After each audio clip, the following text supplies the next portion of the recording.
We continue our look at Universal Orlando through the eyes of Walt Disney World fans as we bring you part 3 of our UUO podcast documentary. You are listening to episode 406 of the Unofficial Universal Orlando podcast.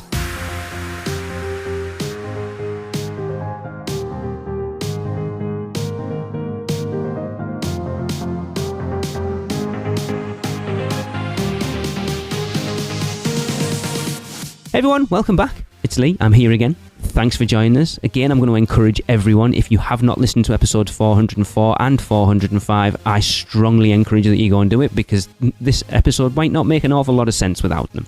I'm sure you all have at this point. Please go and listen to those first 2 episodes before you listen to this one because, as I said, this is part 3 of my podcast documentary. And before we get into it, I would once again like to thank all of my guests for joining me and introduce them to you one by one. There is Maria Riboli, the former host of the Unleash the Magic podcast. Mike Collins, one of the hosts of the CoasterRadio.com podcast. Nikki Montoya, one half of the Theme Park Duo podcast. Pete Werner, one of the hosts of the DisUnplugged podcast. Rikki Niblett, co-host of the Be Our Guest podcast. And finally, Mr. Tom Corless, host of the WDWNT podcast. So now we've got that out of the way, let's get on with it. So one of the things that really sets the two resorts apart is its attitude towards families. Universal Orlando has, for the most part, definitely set itself up as a resort geared much more towards families with older kids, teens and adults, and not really taking under 5s into consideration, with most of their attractions having a height requirement. Whereas Walt Disney World's goal has always been to have parks that, again, for the most part, have attractions that the whole family can experience together. You know, it was Walt Disney's plan from the very start to build Disneyland as a park where grandma and toddler could ride everything together and all in between. A park that people could experience the entire family together. So I asked next, do you think not catering the entire Universal Orlando resort to the entire family hurts Universal in their aim to grab more of the market share of Orlando tourism from Walt Disney World? Being somebody who doesn't have kids, I really appreciate that Universal does that. I have to be honest. So, that's my honest answer right there. I think... Yeah, I think both, but yes, definitely. I mean, Disney has more things for the whole family. Yeah, like for every age, every park has something that can really include every single child there. But it's also true that I think no matter what, every child, on Earth has grown up watching at least one Disney movie. I shouldn't say every child on Earth, but you know what I'm trying to say. Like the majority of the children out there, we were blessed enough to be able to grow up watching Disney cartoons and stuff like that. And so there's more stuff to do for them there, from even just meeting a character that they will recognize right away. Universal is different. Again, it's probably more of a quote unquote an adult park in a way, but I think it has plenty of spots for kids. I think, I don't think that it's only just a few spots. For toddlers, sure, absolutely. Then again, do you want to bring all your toddlers to a theme park? I don't know why you want to do that. just stop doing that. It's just, I have so much respect for family who do that because I know it must be in so much work. And it's great that they're doing that. And of course, that they're giving that memory to their kids. But you know what I mean? I think you can still find it. Yeah, I think you can still find it. I also think you have 2 different kind of families that they go, to the parks. Like, the average Disney families with the little girls or little boys that are really into the Disney movies. Of course they're gonna love that. They're gonna the girls are gonna dress up as little princesses and they're gonna love the castle and it's really sweet to see that. It puts a smile on my face to see those kids living that dream. Now, if I think about the kind of kid that I was when I was growing up, I was never a princess kind of girl. I was, the only princess was probably Leia from Star Wars for me, and everything else. Like I grew up, I had a Spider-Man PJ that I loved, and they couldn't get me out of it. So I would probably be the kid that I was like, I would be like, yeah, let's go to Universal. I'm enjoying this more. There's Spider-Man and Captain America, and that would be my kind of jam as a little kid. So I don't think Universal is just for adults. It's probably targeting more adults or teenagers or older kids, but I think there are plenty of very magical things for toddlers there, from obviously Dr. Seuss Land. I think it's adorable. I enjoy it myself. I have zero problems just, hanging out there because I love the colors. I take tons of pictures there all the time because I think it's really pretty. So I think there's depending on what you truly are into, then you can find something at both parks and both resorts for the whole family. Sure, if you want the little kids ride or whatever it is, maybe you won't be able to find it. Sure, they have more roller coasters or more rides that are for adults. But also, how young is the kid? I mean, how much can the kid really do? How much can the kid truly absorb? You know what I mean? If it's a toddler, I mean, let's be honest. How much is it going to remember of it? You're going to get great pictures of your kid there, but, is it going to remember that he was either at Disney or at Universal when he was, 2? No, he's not, So I think there's still plenty of things. And I actually think it would be less stressful for parents to bring kids there because they don't have to run all over the parks looking for the next princess or the next fast pass or the next ride that the kids can do. Depending on the age, I think they can find plenty of things. I have an 18-month-old daughter, and when I was at Universal back in October of 2019, we went without her. So it was interesting, just kind of an adult's weekend away. And I remember thinking like, oh, if we brought her back here, what is there for her to do? And I was kind of walking through the parks and looking, and there really wasn't a lot. And so it made me think, comparing it to Disney.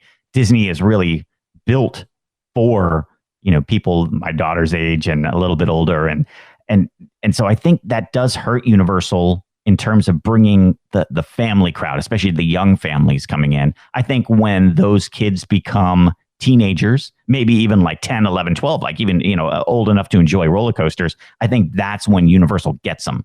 That's when those families will come. But I really think it's hard for anybody with toddlers or kids who are, 7, 8, 9, they're probably going to head to Disney. And that probably does hurt Universal with that audience. But I think that Universal is going for a certain thing, like kind of being a little bit anti-Disney. And, something where there are a lot of thrills and there's a lot of action. You even see it in the theming, and, it's just a different look at Universal. So I think that's what they're going for. More of an action. Like it just feels like there's a lot more action happening. And, there's the color schemes and the signage. Everything's just kind of different at Universal.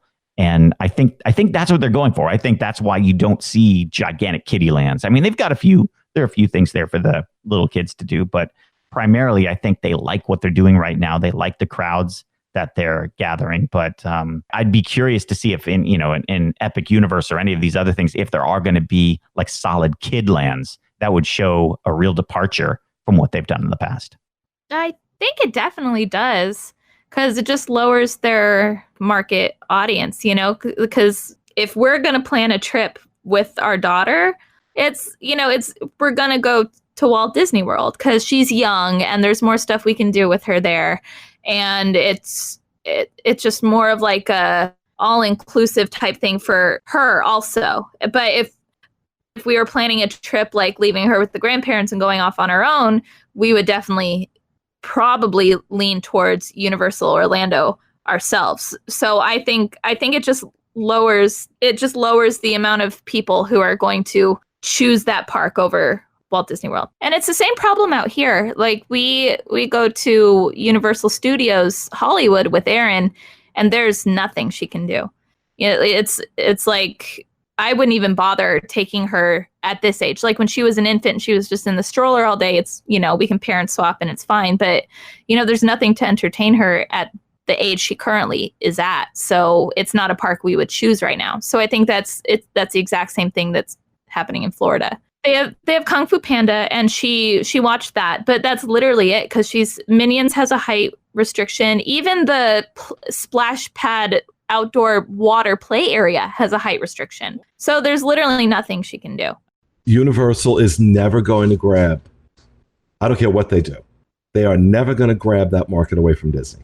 that that younger market. Teens and adults, absolutely. But when you talk about that, 5 to 11, 5, 10, 11-year-olds range, you got to think of the sheer amount of intellectual property that Disney owns targeted to that very age group. Even when Universal eventually opens Nintendo Land at the new theme park, you'll have kids in there, but let's be honest, it's going to be the 30-somethings that grew up with the NES and the SNES that are going to be in there, reliving their childhoods. And I think Universal knows that. Universal knows that it's almost not even worth them putting too much money into that, because they simply can't compete with where Disney is. So I think they've done a good job of staying in their lane. And I always felt, and I'd said this for a while, that the new park should be all Nintendo. Because if you think about who the parents are now, they all grew up with that. And that's, I thought a full Nintendo theme park would have been brilliant, would have been absolutely brilliant. I'm happy they're doing a land, but I would have liked more. But that's who they're aiming for with Nintendo. They're not aiming for 10-year-olds. They're aiming for their fathers and their mothers who played Super Nintendo, who played Mario Brothers, played Zelda. Those are really rich IPs. And that's also always been one of Universal's weaknesses, in my opinion. They don't own a lot of the intellectual property that goes into their parks. Disney does. The only piece of intellectual property Disney didn't own was Avatar, and then they bought 20th Century Fox, so now they do. But Disney owns all that IP.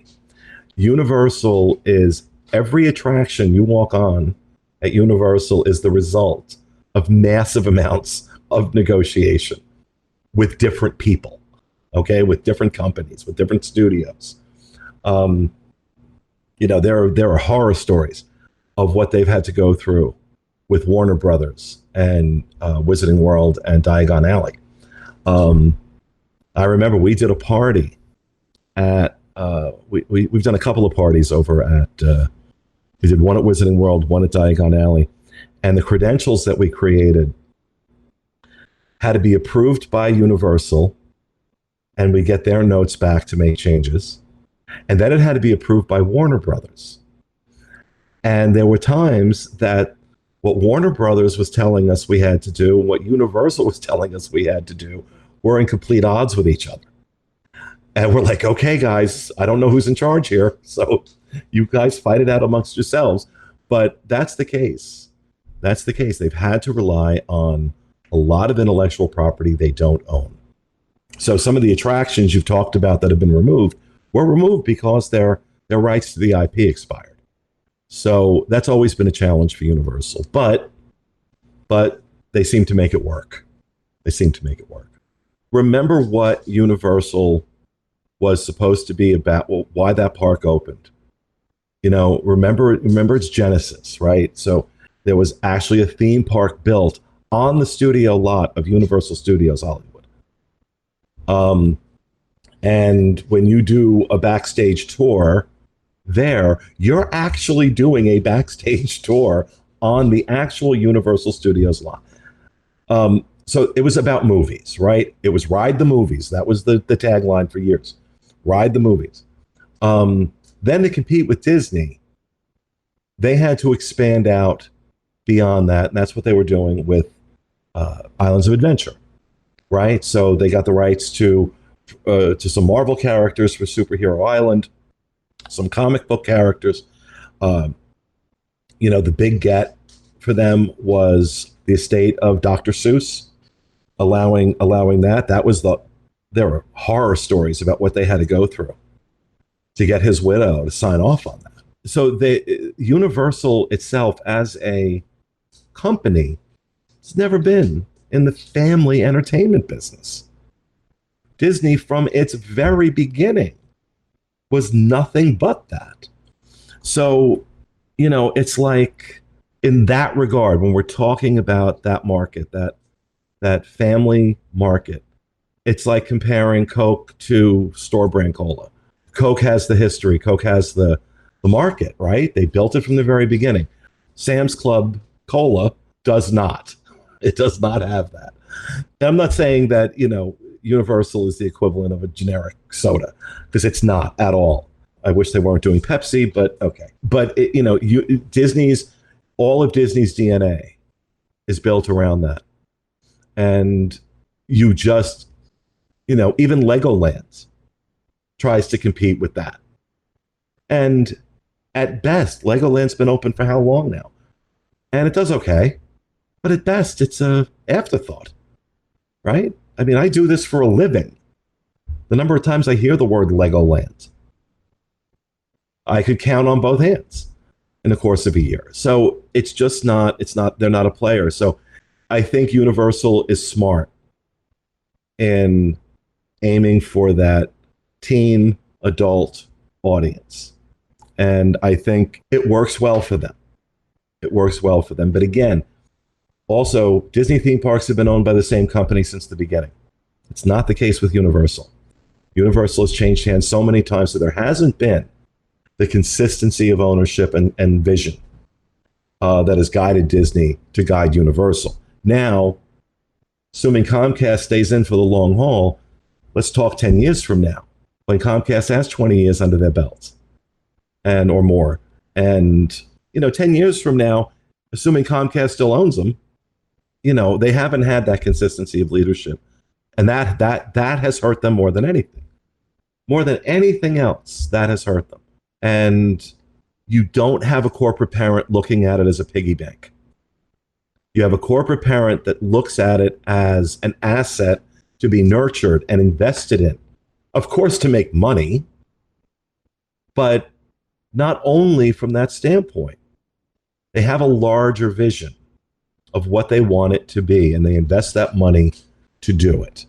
And as a result of that, you see, since it really is, the Comcast age is the golden age for these theme parks. It is the golden age. And it doesn't hurt that the head of Comcast and the head of Disney hate each other's guts. And it's a constant blood feud. Well, now that Iger stepped down, I think it doesn't matter, as long as I think that's always going to be a blood feud there. And it's not pretty. It's not a pretty feud. In a nutshell, yes. I absolutely feel that not having as many family-friendly attractions that the whole family can do, unfortunately, I think it does hurt Universal. I don't know if that's necessarily their market, though. I don't know if they're even reaching out for that. I mean, look at the marketing that they have done in the past. That commercial that they had where it was basically saying, okay, once you're done with Disney, you come to Universal. That was basically their marketing campaign for a while. So I don't know if that's really what they're looking for. I think that they have some attractions that are okay for little ones, but for the most part, no, I don't feel like they cater towards that at all. And I do think it hurts them. I think because they're not grabbing people necessarily when they have little ones, I think that that's probably where some of that negativity towards Universal comes from. People don't necessarily want to try it because they're like, well, there's nothing for my little one to do. So, if they have a family of, say a 13-year-old, a 7-year-old and a 3-year-old or whatever, they don't want to take their 3-year-old to Universal because, well, there's not a lot for that 3-year-old to do. So they do have to do something like a child swap or something like that, to be able to really experience everything. And then they're not experiencing everything as a family at that point. So yes, I do think it hurts Universal that they don't have more catered toward the younger set. But again, I don't necessarily think that that's what they're looking for. I think that they're happy in what they've got, because if they weren't, they would absolutely add attractions that were catered more toward little ones. You look at what they're building right now, or not building, and it's all still thrill related for the most part. It's not geared toward little ones. So I think that they're happy with where they are. I don't think that they want to necessarily cater towards little families. I do think it's a negative knock on them, though. Like I said, I think that they're not getting those ones with little ones to want to come to their park and then fall in love with it. Like that's how Disney has really made people fall in love with their parks. To be perfectly honest, get them when they're young and have them have that nostalgia. And by not doing that at Universal, I went as a young kid. If you want to count 12 as young. So I have that a little bit of nostalgia factor toward Universal just in that regard, but it's not nearly as strong as my nostalgia was for Disney, because I went to Disney when I was 2, 4, 8, like I've had that build up as a kid. And so that's why I have such strong nostalgia for Disney, is because I did do the parks at a young age and I didn't necessarily do Universal at that young of an age. So yeah, I think it hinders them a lot, actually. I think it does, but I think Comcast knows that it does. And that's why in more recent years, I think they've done a lot more family stuff. I think knocking down Dragon Challenge and building definitely a roller coaster more people can ride is a step in that direction. I think most of the stuff they've done since Comcast came in has been more directed at family. I think especially if you look at Universal Hollywood, I think the effects are much more apparent because I feel like all that Hollywood has done the last couple of years is family stuff. They getting rid of Terminator and putting in Despicable Me, but then also building that Secret Life of Pets ride and putting in Harry Potter and all those. There's, I think, been a real focus on making the park have something for everybody. And the Universal Orlando is certainly the same. I just think it's more spread out, so it's hard to, it's 2 parks, it's spread out over, it's easier. It's harder to tell than in Hollywood, where it's one small park and if you hadn't been in 5 years, you come back, you're like, oh yeah, that's definitely the change in direction they're making. But that's definitely what Universal, if you just look at their advertising, their advertising is just families. And every commercial I've seen is families. It's not like it was where it's, these older teens almost exclusively, riding Spider-Man and Hulk. And you have to have something for everybody. Like, they certainly have those things for older people, but I think they're just trying to mix it up now. They're trying to make sure they have a diverse lineup that is good for families. It's good for that older crowd that they already catered to. It's silly when you're a theme park that draws that many people to not try to cater to certain audiences. Disney, I think, started more as a family, we're going to do family only stuff. And then over time, I think even Walt was talked into, we got to do a roller coaster, and he was talked into Matterhorn. He's like, well, if we're going to do a coaster, it's going to be one that most people can ride. It's going to be sort of a family coaster. And then that's what Disney's always done. Like, they have thrill ride, but there's certainly some that aren't necessarily friendly for the whole family. There's some that not everyone in the family is going to ride Tower of Terror or Rock and Roller Coaster or Everest. So you got to have something for everyone. And I think Comcast has done a good job of knowing, like, hey, executives probably brought their family. Are like, hey, you guys don't have a lot of stuff for my son to do. Like, we should work on that. And I think they've been cognizant of adding more stuff for families. I think the lineup for Epic Universe, I think a lot more of that seems family friendly than if you look at the Islands of Adventure 1999 opening attraction lineup. I think that was the complaint in Hollywood too, and I think that's why they axed Terminator and put into like they've added essentially 3 rides in 3-4 years. Because they have Despicable Me, but they also have like the spinner. They built like a kid's spinner. And then now Secret Life, which is just a dark ride. So they're definitely going in that direction. And I think the new park too. I think the Super Mario stuff is going to be something the whole family could go on. You have a whole land for How to Train Your Dragon, which is obviously going to be family friendly. Yeah, I think they're getting better at having a mix of stuff. But under 5 years old, that's rough because it's mostly just playgrounds at that point. I think it's like playgrounds, and Cat in the Hat has a height requirement, right? And even though it's a basically a Fantasyland dark ride, not everyone could go on Cat in the Hat, at least when it opened, when the spinning was more intense, I remember. So, yeah. Despicable Me doesn't because of the stationary seats, right? That's the only reason. So not even in full but they do that's like that and Shrek, basically. But that's the thing. I mean, like Disney spent how many years developing theme park attractions, and when Universal came to Orlando, even in Hollywood, they weren't a theme park. It was mostly the tour. And that was their first foray into rides. And so they hired a lot of these companies without really thinking like, oh, we're going to do like this ET ride that's like Peter Pan. We really should make it so anyone can ride it. Instead, they designed this, well, it's a fun ride system. It's certainly not in a seat that's accommodating of everyone. So even when they did build things that were intended for families, they weren't quite. You can go see Barney and Trek, and that's your day. Barney show's pretty good.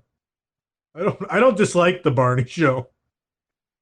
It's worth seeing once.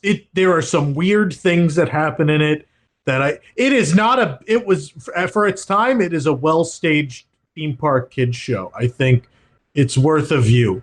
Even if you don't have kids, you should go see it once just to say you saw it. Well, I mean, there's been 48 plans for that plot, right? I mean, we're going to build Star Trek. Oh, it's going to be Pokemon. Oh, it's Nintendo. Oh, and then every time at the last moment, it's like, nope, Fievel lives another day. Have you taken a stroll down Diagon Alley and visited Gringotts Bank? Taken a ride through New York with Jimmy Fallon, visited the Truffler Trees and Zeus Landing, or hung out with a real-life Transformer? No? Then what are you waiting for? At Universal Orlando Resort, there truly is an option for everyone. Or if you're leaning a little more towards pixie dust rather than wands and potions, Disney destinations around the globe await your arrival. No matter the adventure, our sponsors have you covered. Be sure to let the experts at Mouse & Muggle Travel Company take care of all your travel needs. Earning the distinction of being an earmarked agency specializing in Disney destinations, as well as becoming one of the first to be named a U Preferred agency with Universal Parks and Resorts Vacations. Mouse & Muggle Travel Company will ensure you receive top-rate customized service. Just visit mouseandmuggle.com to fill out a non-obligation quote request, or send your request to info@mouseandmuggle.com. Their team can take care of you no matter where in the world you go. With a flick of their wand and a little bit of pixie dust, the process will be so seamless, some might even say it's simply magical. Now, in 9 years of doing this podcast, we've heard many stories of visitors to Orlando thinking that Universal Orlando is part of Walt Disney World, and it makes us shake our heads and facepalm quite often, I'm sure. We've even heard stories of guests trying to use their Disney tickets to get into Universal parks, or even asking Disney cast members, where's the Harry Potter theme park? Again, facepalm moments, everyone. So anyway, being that we know that many visitors to Orlando primarily go to visit Walt Disney World and tack on a couple of days at Universal Orlando, and the fact that the approach to both parks can be very different, I asked my guests next, do you think that the differing approach, setup and experience of both resorts, and the fact that Disney World guests will be used to having Magic Bands and FastPass Plus, will turn visitors off to Universal Orlando when they visit? Or do you think it'll be a welcome break from the uber-organised Disney part of their trip? I personally see it as a nice break.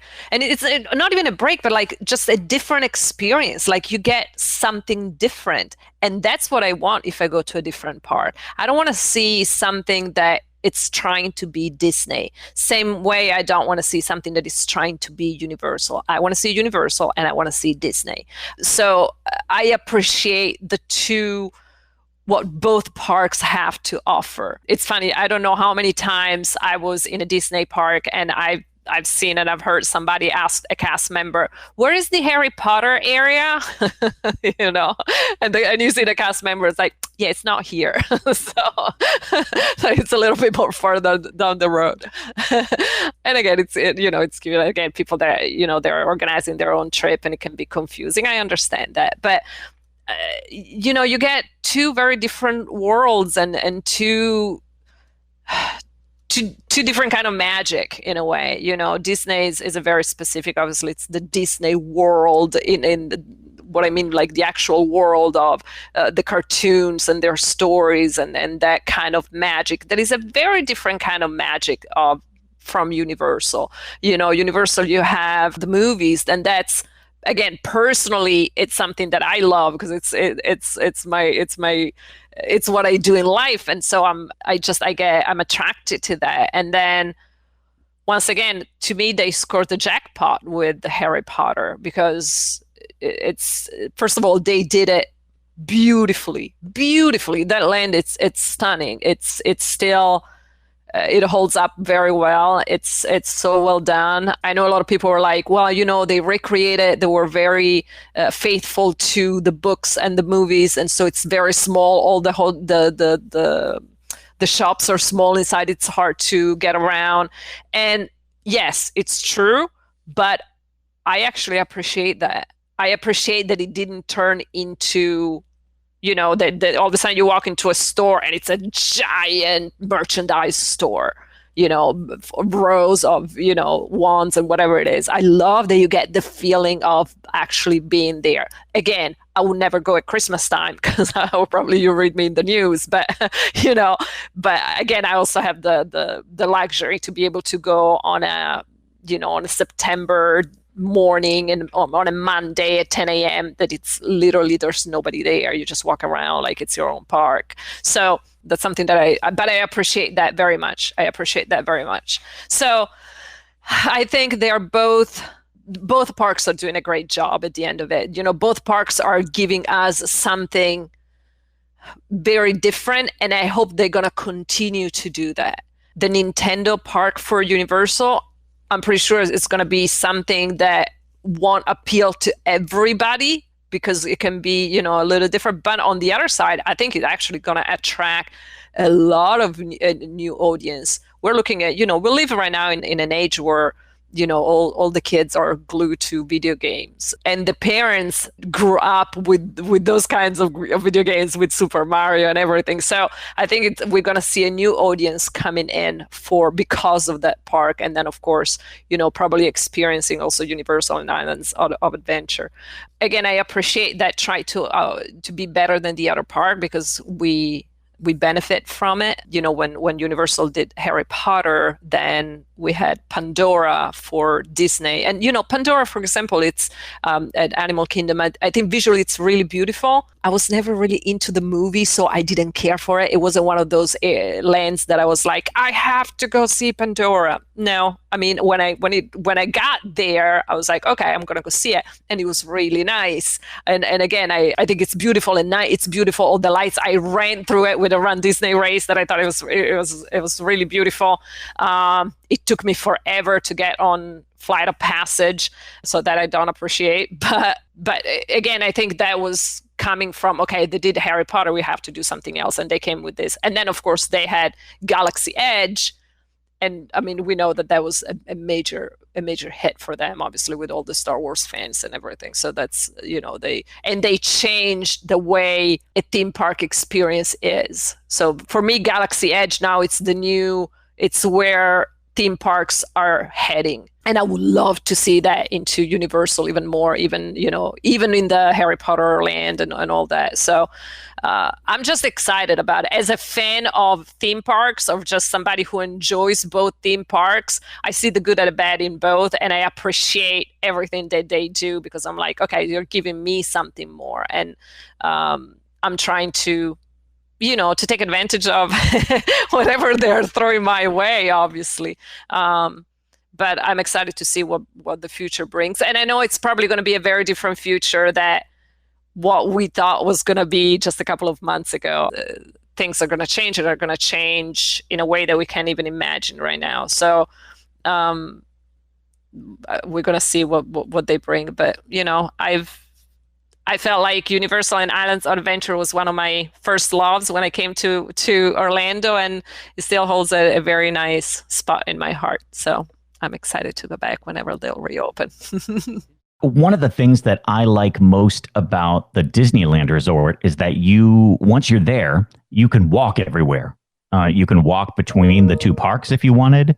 You can walk to downtown Disney. So once you park, or even if you stay at one of the hotels in the nearby area, you can just walk there and get there. And one of my favorite things is that sometimes I've stayed on property at Disneyland. Other times I've stayed at one of the hotels out there on Harbor Boulevard.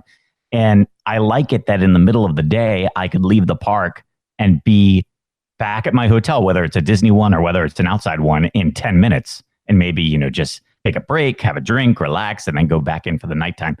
At Walt Disney World, that's very, very hard to do because everything is spread out. It's such a large place. There's no way to walk from your hotel to the park. Even if you stay on one of the monorail resorts, you can't do it. Like, you're most times having to wait for a bus or wait for a monorail. Some people even take Ubers now just to try to beat the crowds when it's really crowded, everybody leaving at once. Lots happening there. So that's really frustrating. One of the things that I've enjoyed, though, is that when I stay at Universal Orlando, it reminds me very, very much of Disneyland, because you can walk from park to park. At Wizarding World of Harry Potter, it's fantastic. You've got an attraction that brings you from park to park. That's amazing to me. But you can, if you wanted to, if you were inside a park and wanted to go eat at one of the really cool restaurants at City Walk, it's real easy to do. You don't have to get in some type of transportation device to do it or burn a big part of your day. Sometimes at Walt Disney World, waiting for a bus and the whole bus process, might take 45 minutes to an hour on really peak busy days. But at Universal, it's at your own pace. You can get there as fast or as slow as you wanted. So I really like that. And plus, I also like how one of my favorite things recently about visiting the resort are the water taxis. I love that. That's like one of the coolest. It's like a ride in itself because they've made it kind of like a beautiful journey from your hotel to the park or back and forth. Last time I was there, we were staying at Royal Pacific, but I actually took the water taxis down to Hard Rock and to Portofino Bay just to see it. I wanted to see what those look like. And we got out and had drinks at their bars and stuff and kind of made that into an evening. So that's one of the things I really like about it. It's just, there's an ease to it. And the fact that you can walk everywhere and kind of explore things as fast or as slow as you want. Whereas at Walt Disney World, you've really got to factor in the buses and the monorails and even taxis or Ubers. Yeah. And that's what's great. And at City Walk, it's kind of a change of pace too. You can leave the park for a little bit and have a little downtime, do a little shopping out there, walk around, then head back in. So that's what I've always liked about that, how they have it set up. I think at Walt Disney World, people kind of like the magic bands because it's an accessory. You can get all the different colors, and then Disney, had the ingenious idea of, selling different, even limited edition ones with different prints on it and stuff like that. I kind of like that idea, and that's what gets you into the ride at some places. You've got those really cool touch points where the Mickey head lights up, and that's kind of neat. Honestly, I kind of miss that a little bit at Universal. I think it's kind of cool. Like it's a neat thing, and I wouldn't mind if Universal did something like that. They sort of do it a little bit with your room keys, where you can charge everything to your room, just by showing the room key. I think that's neat, but it'd be kind of cool to have a little something that you either wore on your wrist or had around your neck or something like that. I wonder if that would be kind of cool. And I don't know what about the way Disney does it appeals to me, because I'm not really somebody who wants like a fashionable wristband or something, but I like the idea that the whole experience can be right there, and you just tap it and keep going. You don't have to keep reaching for your wallet. Like, I wonder if Universal would ever do anything, using people's cell phones or something like that. I think parks are slowly starting to do that type of thing, where you can just hold up your phone and use Bluetooth for that. But I wouldn't mind seeing Universal do something like that. I don't think at this point it's 100% necessary, but as the park grows, as the resort grows, as Epic Universe comes online, and there's more and more places to eat, more and more things to do, I think that might be a positive thing for them. I think it's a break from Disney, because I feel like I think it ties into the fact that it just caters to two completely different groups of people. And I think it's a real breath of fresh air from just the kind of all-encompassing Disney. It's like all engulfing just Disney. You're submerged in Disney, but it's like a breath of fresh air. So I feel like it caters to two completely different types of people. And like I said in an earlier answer, if we were going to Florida with Aaron, we would choose Walt Disney World. But if we were going without Aaron, we would definitely choose.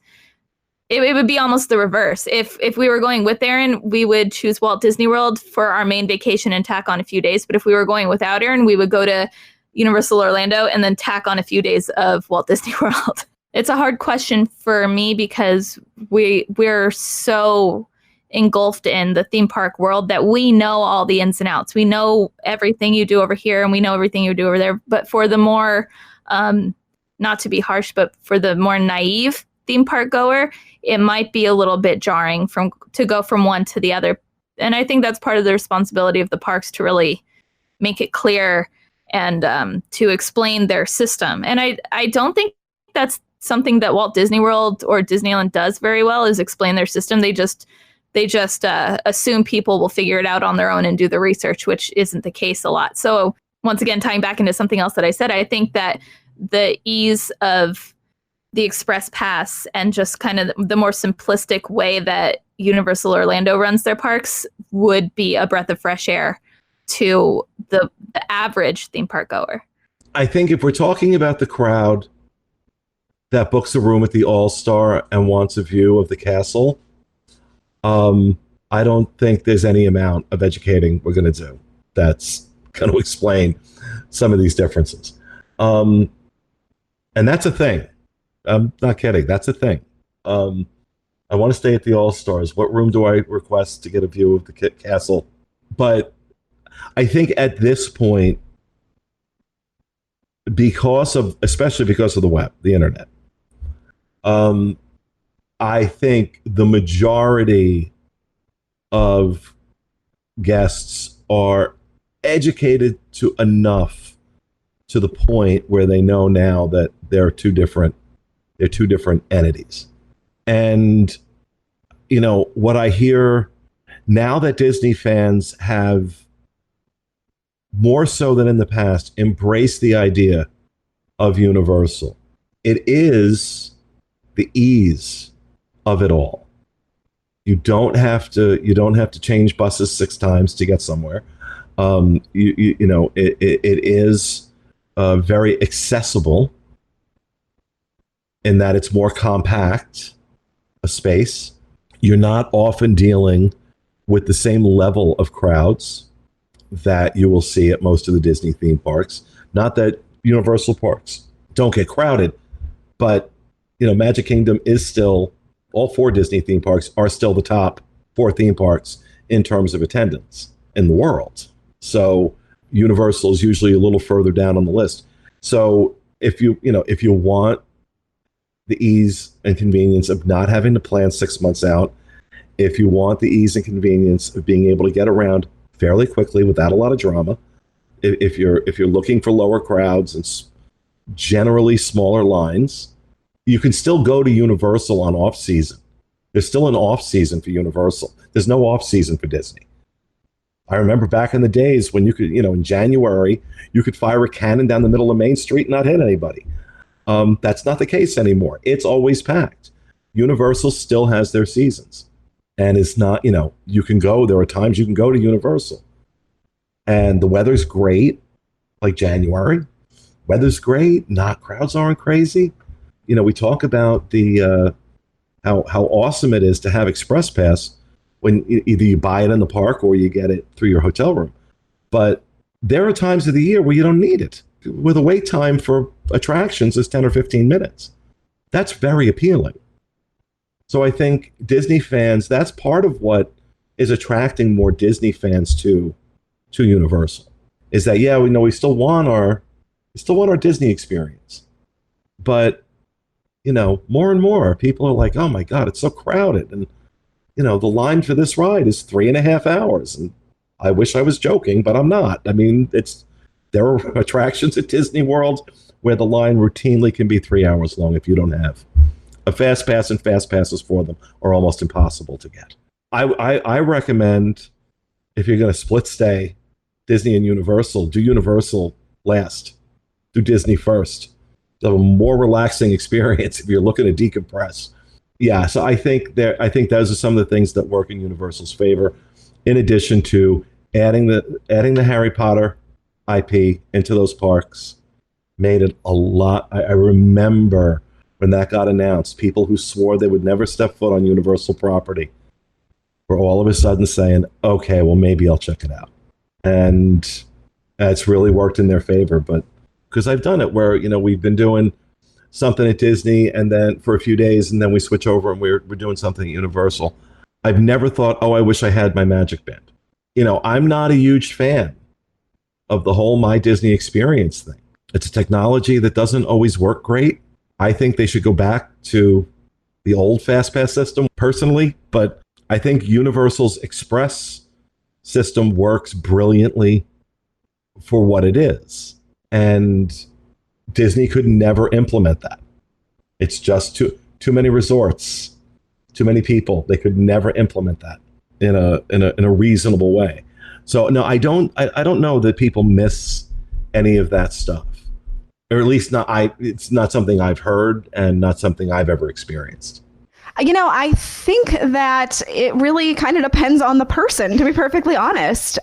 Some people very much enjoy, the Disney mentality of things, and some people are not so happy about it. I look at my own family, in my own family, my dad is very much the kind who enjoys a Universal style vacation over a Disney style vacation, whereas my mom kind of enjoys both. And then, the rest of the family kind of enjoys both. But I feel like, both, there's not a wrong way of enjoying, a vacation in Orlando. So I don't think that I don't think it can turn people off necessarily. I think it just depends on the kind of person that you are.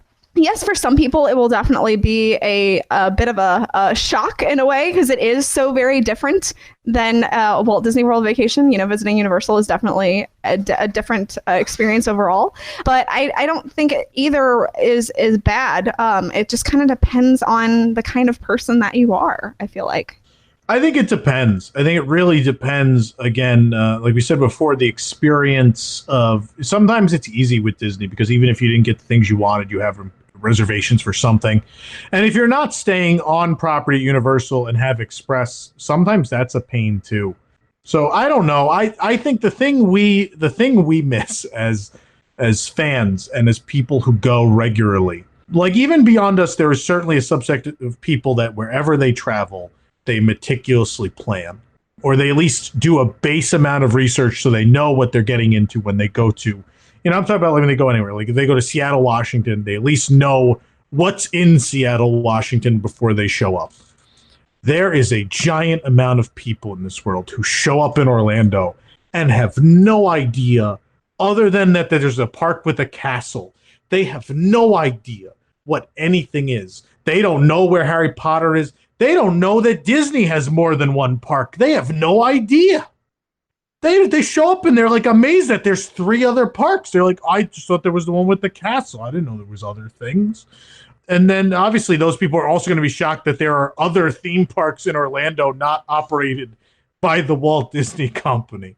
And then on the more knowledgeable side, I think there's people who just think like whatever they thought of Universal before, the new thing is, oh, well, they also have all that Harry Potter stuff. So I don't really like Harry Potter, though, so I still don't feel the need to go there.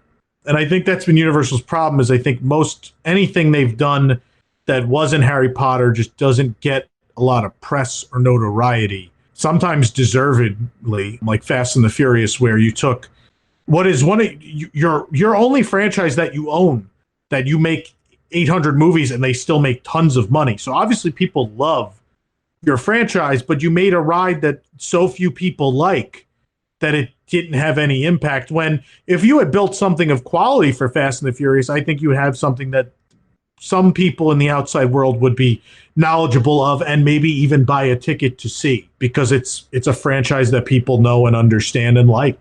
So I just think we are so in the bubble that we lose sight of the fact that there are people that show up to both with very little understanding. And I think the percentage of people who go to Disney with a very good understanding but then don't understand how Universal works is very low. I think if you are doing that base amount of research for your Walt Disney World vacation, you probably do that for anywhere you go. So I think the same people who show up and don't know what a Magic Band is are the same people who don't know what's in Universal before they enter. I think if they have Express Pass because they're staying on property, they'll be fine. They may even like it more. But I think if they're not, I think without Express, it gets hard to do some of that stuff. Like some of those attractions, like Gringotts still gets a hell of a line sometimes. I've never seen a short wait at Reign of Kong, like ever. I feel like every time I go, that wait is insane. So I think, and you don't have options there. It's not like Disney where the Fast Pass is free. So if you open the app, like while all the good stuff is gone, there's not even like second tier stuff they can send you to with no wait, which I think is a thing people like at Disney. People like the fact that like, oh, it rained, we're not really going to go do Animal Kingdom, but why don't we just change all our Fast Passes to Epcot for tonight? And I think you could still like salvage a day. Like there's often enough available where you may not get to do Test Track, but you probably got to do Soarin' and like 2 other things with no wait, and you probably feel pretty good about it. I think Universal not having a free system turns some people off. I think because there's no comparison there. Because Disney, it's a completely free system, and Universal, it's a paid-only system, whether it's through a resort reservation or you decide to buy it. So as the competition between Walt Disney World and Universal Orlando continues, it will be very interesting to see what happens post-COVID-19. We cannot ignore the fact that the parks are in a very different place right now, and who knows what they will look like in a year's time. But in many ways, Universal still struggles to know how to compete at the top level with Disney. But also, in many other ways, we feel they exceed the mouse. So finally, I asked my guests to compare the 2 resorts and tell me what they feel Universal Orlando needs to do in the future to up their game and offer Disney World some serious competition. I think the parks need a little bit of zhuzhing up. I said that before. Like it needs a little bit of being refreshed a little bit. Some of the areas I can tell that it's like, okay, you need some love. It needs to be refreshed a little bit, like a little bit of a facelift. And it's something that Epcot needed to do, and they're starting to do it at Epcot because it was very dated, the park. So I think that will set Universal apart from Disney even more. But I think there are really good things in both parks and things that need improvement in both parks. I have to say one thing that Universal, in my book, wins hands down compared to Disney. It's how you enter the parks, because they have metal detectors, and I'm like, it takes a second to go through it, and I'm like, why on earth at Disney we still have to go through, and they have to open the bag, and we have to stand in line, and they don't really open every single zipper that it's in there. So I still don't understand why Disney doesn't have like the metal detectors like Universal does, because it takes a second. So that Universal wins in my book just for that. But I think, again, personally, I think it's more like just some improvement overall in the parks. So just a little bit, just to refresh the parks, includes new things if you can, update some of the buildings, and just giving a little bit of love to those. But there's still so many things that they attract me even more at Universal than Disney. I'm a huge Jurassic Park fan.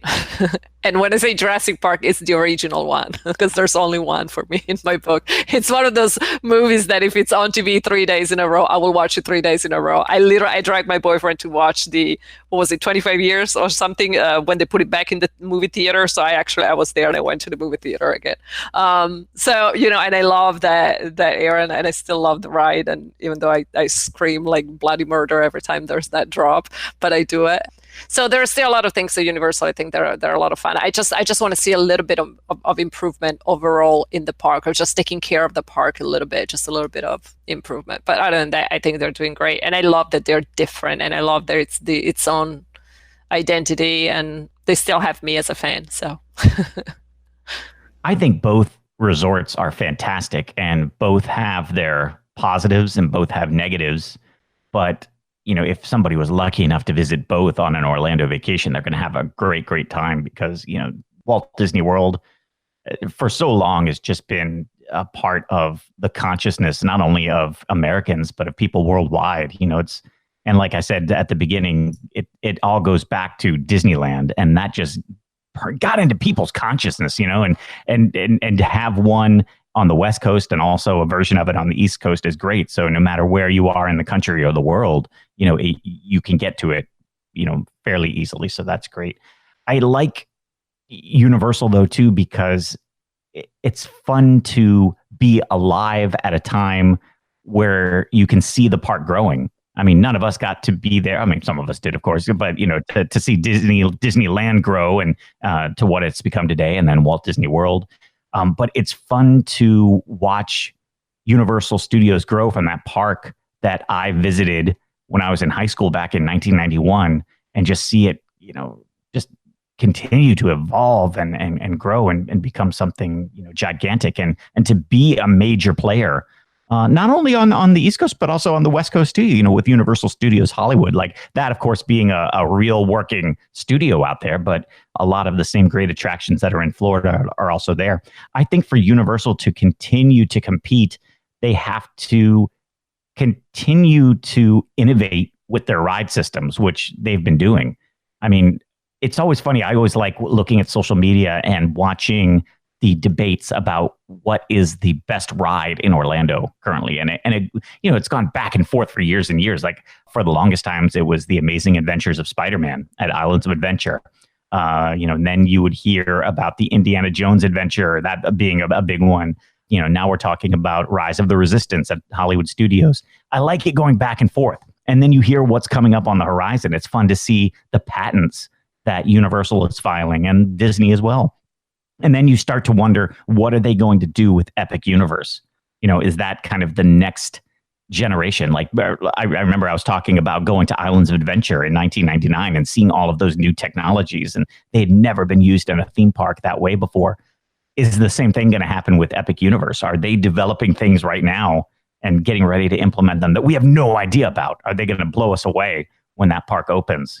Even though it's going to be delayed a little bit, maybe that delay is a blessing in disguise that the technologies develop even further.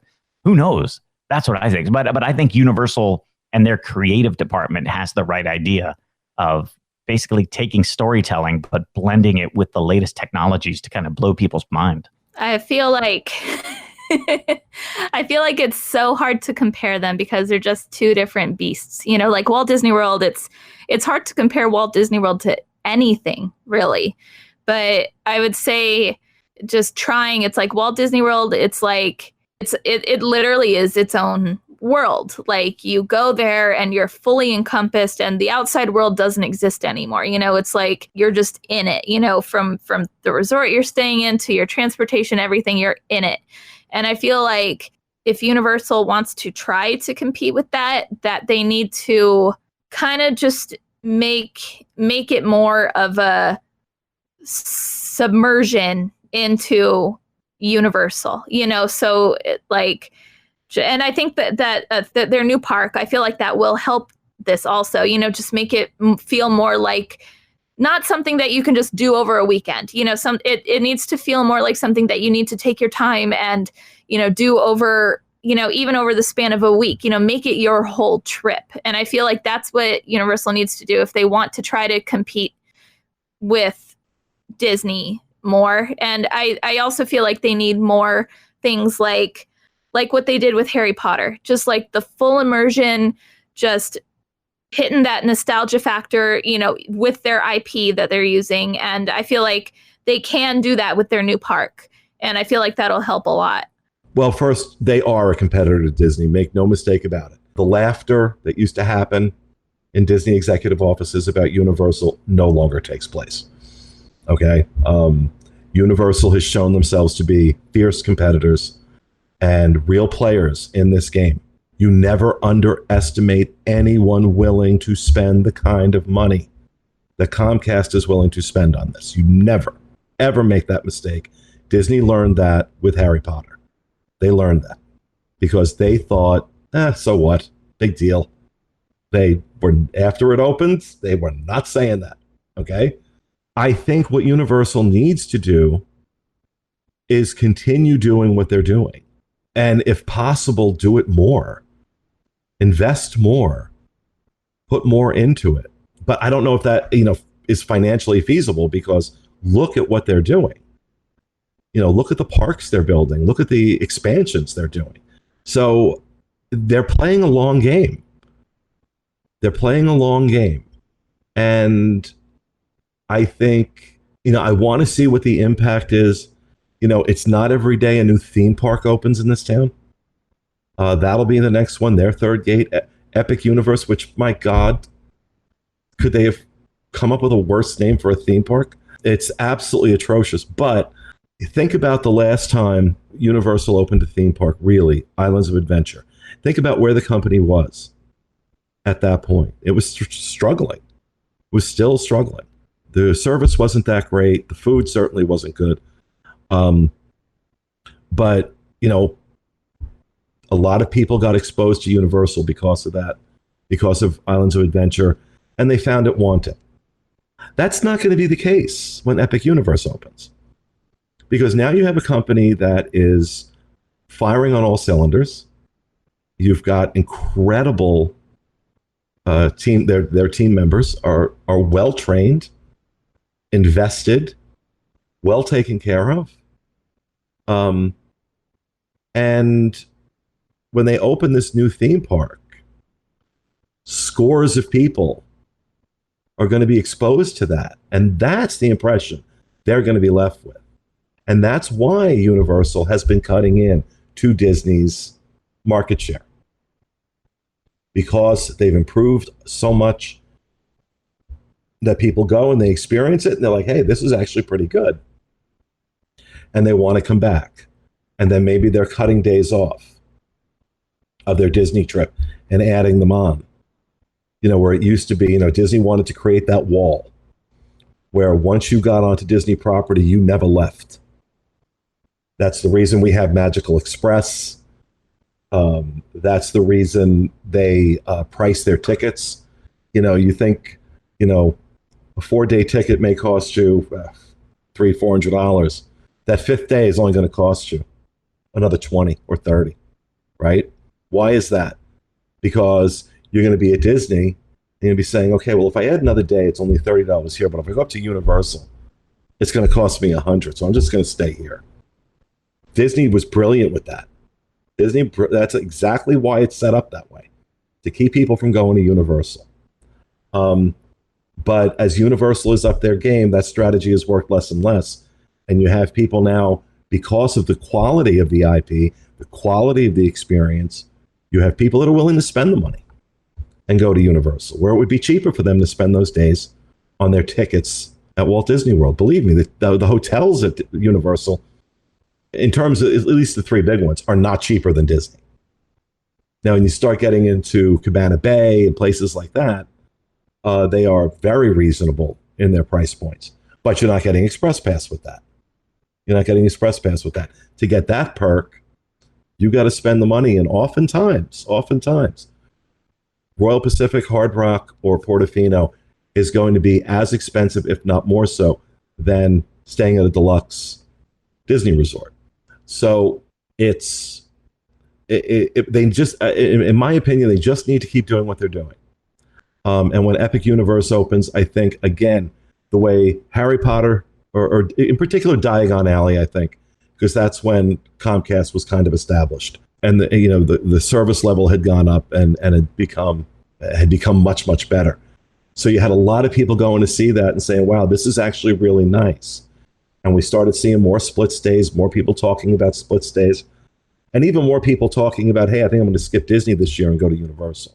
That's not prevalent, but just the fact that we're hearing it over the last couple of years at all tells me Universal's doing something right. And I think the next game changer, they've already shown they're very, very, very good at building theme parks and building attractions, and they can meet Disney Imagineering head on. So I think once Epic Universe opens, I think they're going to be in a huge position to get market share away from Disney.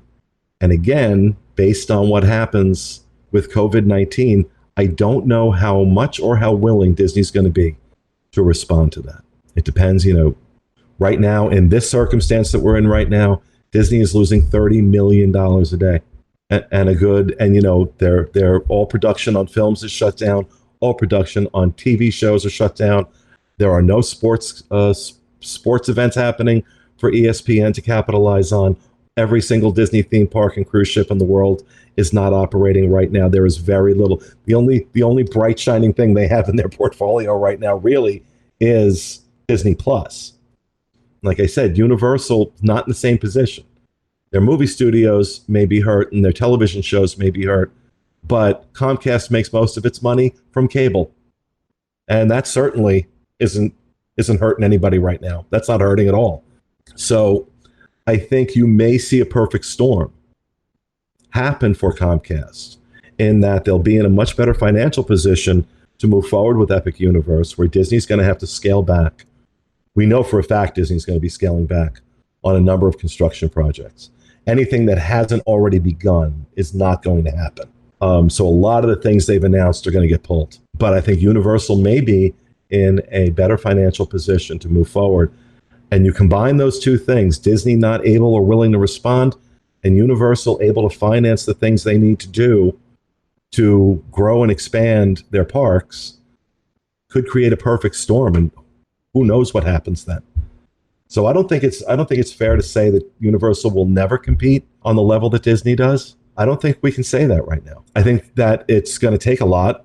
It's going to take a lot of money and a lot of luck.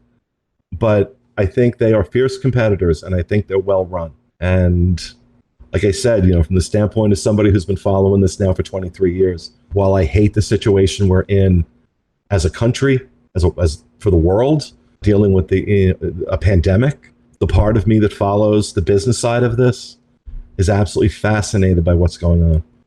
And can't wait to see how these companies respond. So we'll find out. Well, I'll answer the last part first. I think, again, they need to maybe look at gearing more towards, families with smaller children. I think that that's number one in what they need to do to up their game. I think that, and I hate to say this because I do love Universal, I think they are trying so very hard to be in that first tier. I just think that Disney is always going to be that first tier. They're always going to be what people think of first, when they're planning their Orlando vacation. It's just the nature of how things have been, because Disney has been around since 1971 in Orlando. That's, in Universal, the 1990s, there's such a gap there that people are always going to think of Disney as number one and then Universal as number two. And I don't know that Universal can do anything to fix that.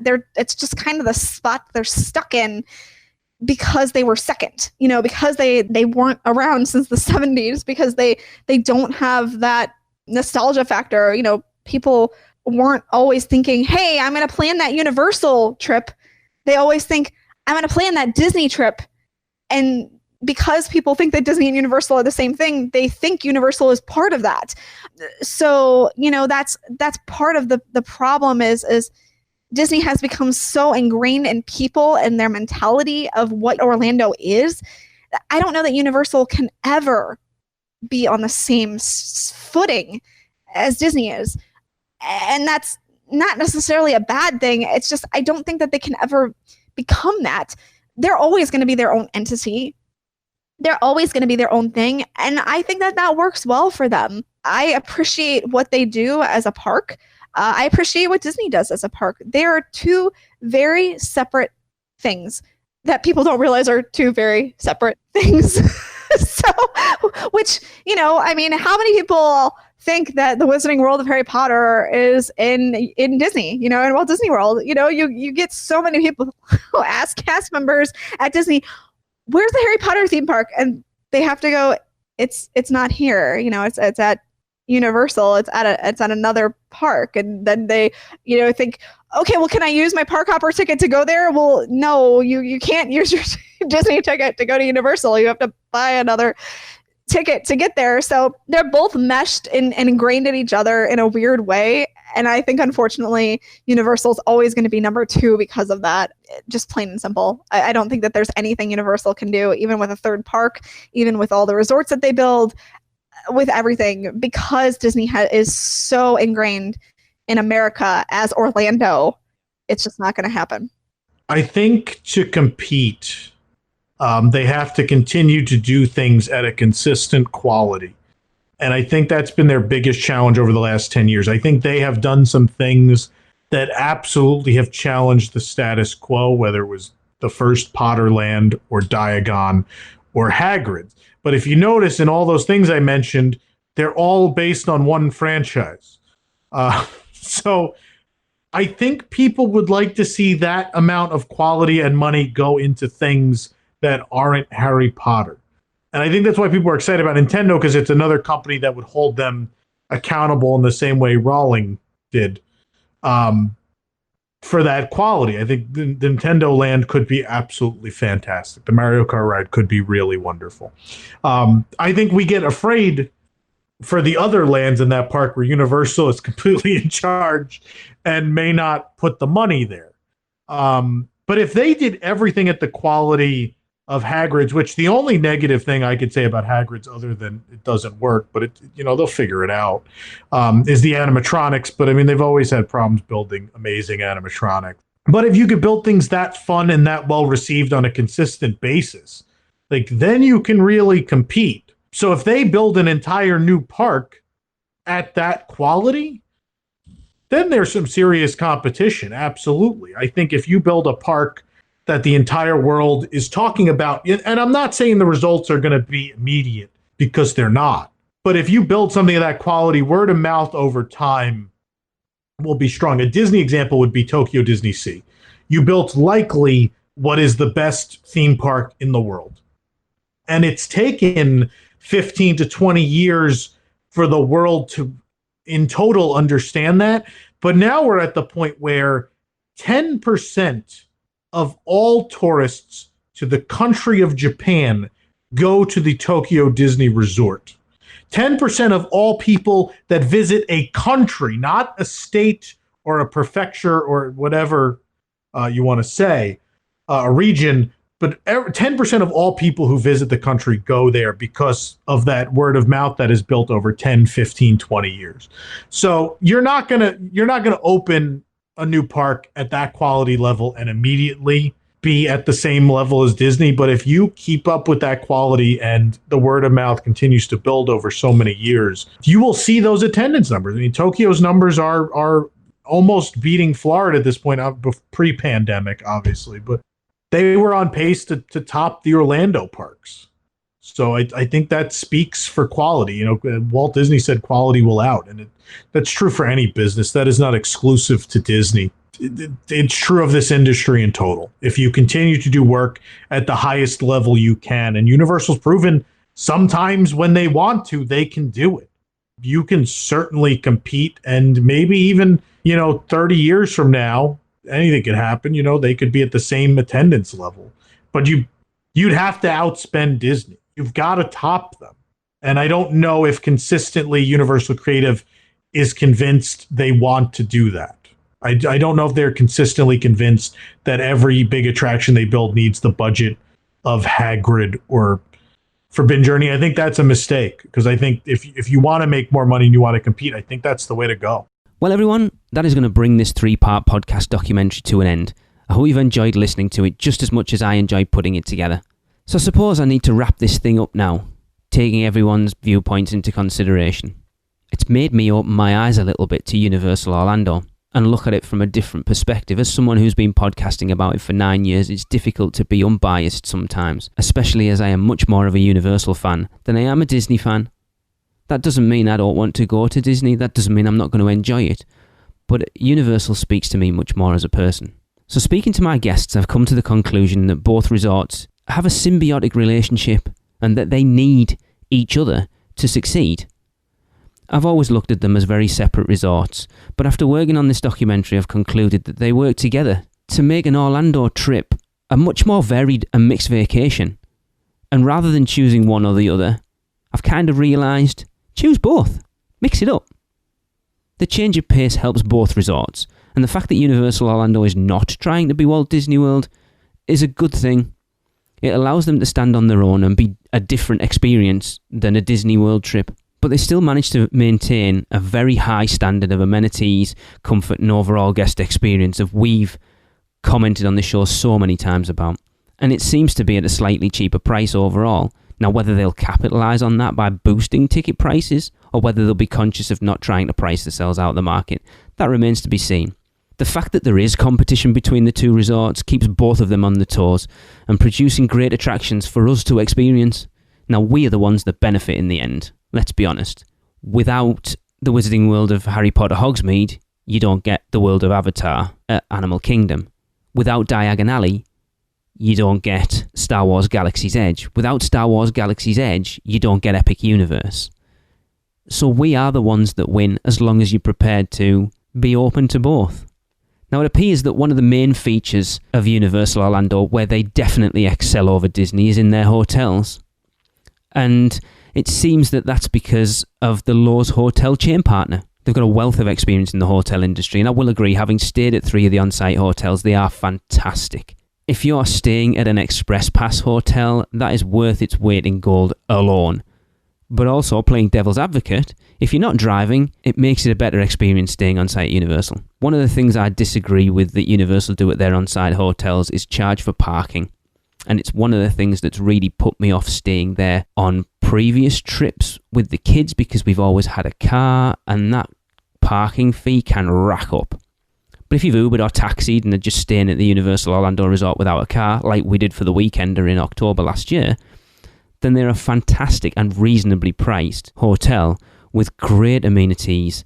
And let's be honest, the staff are top-notch. I cannot say that enough. Every staff member that we have come across whilst visiting a Universal Orlando hotel have been amazing.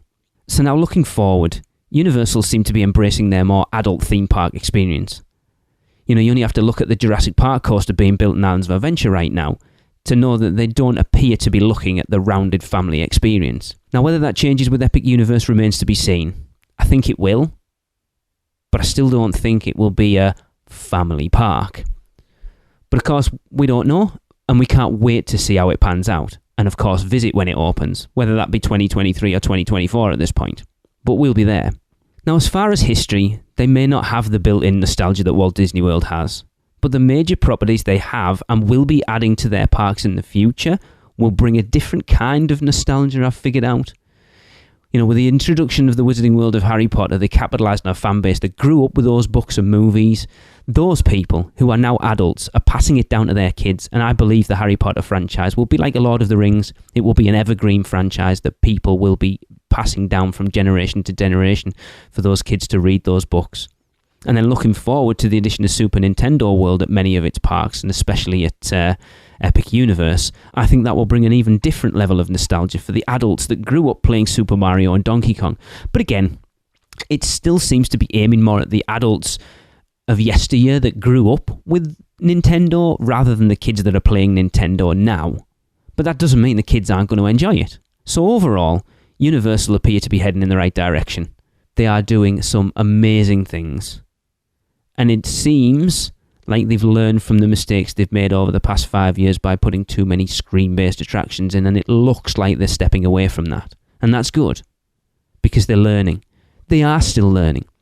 They do not have the wealth of experience that the Disney company has in Orlando.